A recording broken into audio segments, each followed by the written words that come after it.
Strange, observed a new immigrant from the United States the other day. I always imagined that New Year is, well, New Year. But here in Israel, I find midnight on December 31st is referred to only as the start of the calendar year. That's because, although, like most of the rest of the world, Israel operates according to the Western calendar, the annual rhythm of Israel's year is built around the Jewish holidays. New Year's Eve didn't used to be marked with much gumption. That's all been changing, however, in recent years. Although January the 1st is still a regular working day, there's more and more partying to usher in the new year. It's partly due to the influence of the massive number of immigrants from Russia who haven't yet connected with the rhythm of the Israeli year, and for whom this is a major holiday, and mostly because of increased globalization of the globe, Israelis included. As yet, however, Israelis haven't gotten much into New Year resolutions as in the West. And it's not because, as British columnist Polly Toynbee put it nicely, that New Year resolutions are wildly unrealistic, trying to be nicer, thinner, kinder, fitter, more generous, more polite, more patient. But that even if experience knows that resolutions are bound to be broken within days, if not hours, that's not reason not to contemplate doing better. Well said.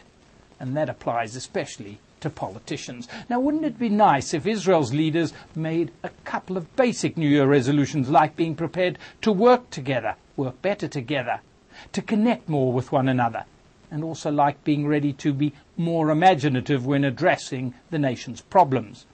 At present, disconnecting is a major bugbear within the top echelons of Ehud Olmert's government, steadily becoming a major problem of good governance. The primary rift is between the Prime Minister and his Defence Minister, the Labour Party leader Amir Peretz. Their relationship is irreparable, say officials in both camps. Now, that's hardly a healthy situation when Israel is still trying to digest what went wrong in last summer's war against Hezbollah, what might go wrong should battles again escalate across the Gaza-Israel border, and also whether to respond actively in advancing a peace negotiating process with Syria, something which Peretz insists that Israel should explore and which Olmert seems to be resolutely set against. Consultation with his top cabinet colleagues certainly doesn't appear to be the Israeli Prime Minister's strongest suit. On this issue of not being tempted by any remote possibility that peace feelers may be genuine, aides of Olmert recall admiringly how former US President Gerald Ford, who died last week, was lauded for his controversial initiative to pardon Richard Nixon over Watergate, a decision which President Ford took on his own bat. Olmert's aides stress that it is precisely the Prime Minister's strong suit as a leader. When convinced in his own mind that his position is right, he is, they say, determined to stick to his convictions and to dismiss alternative advice when proffered. Indeed, courage of conviction is an admirable leadership quality, but so is collegiality and partnership, especially in coalition governments of the sort of which Israel is inevitably composed. All the more so with respect to colleagues within one's own party. For the second serious disconnect shaping up within the government is between Ehud Olmert and his popular foreign minister, Tzipi Livni. Both have moved dramatically from their political roots within the hardline ideology of the revisionist movement and its insistence that never ever should any part of the historic land of Israel be relinquished once in Israel's hands. Olmert and Livni both followed Ariel Sharon out of the Likud, which used to cleave wholeheartedly to that maximalistic doctrine, to line up with Sharon when he formed the new Kadima party on the basis of his unilateral withdrawal from Gaza 18 months ago and the promise that there would be more such withdrawals on the West Bank. The disconnect is beginning to shape up because Olmert seems to have lost his way, lost his determination to take the initiative. It's precisely where Tzipi Livni seems to be setting up her stall. In an important weekend interview, the foreign minister implies that she has a firm diplomatic plan for pushing the Palestinian question towards resolution. She is not for now laying out the details, but talks of a two-state vision and of the need to divide the country politically, and insists this is very much workable in the year ahead.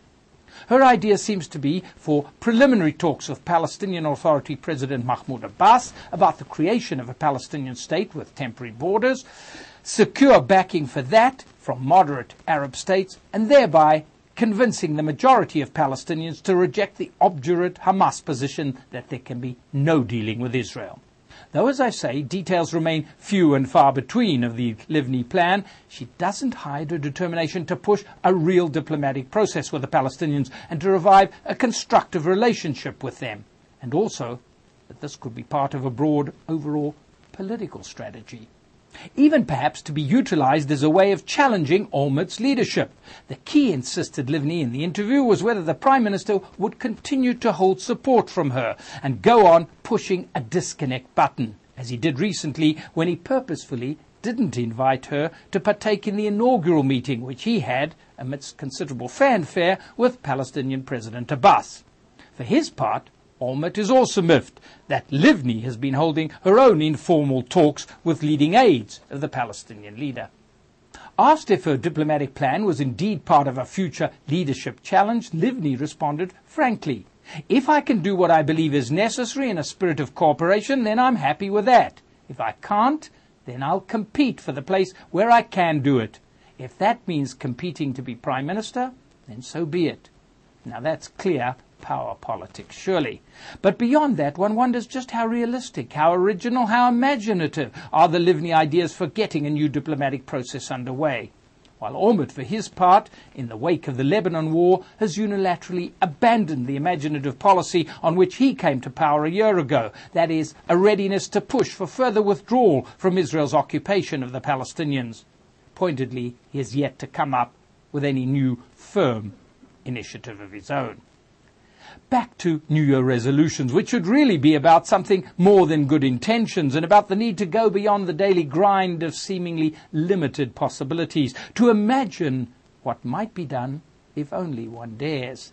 To have the nerve to alleviate the overwhelming gloom, what columnist Toynbee referred to in the British context as the need to challenge the grey spirit of the times. In short, to resolve to be imaginative, together or disconnected. That is really what Israelis are looking for from their at present, admittedly, rather grey leadership.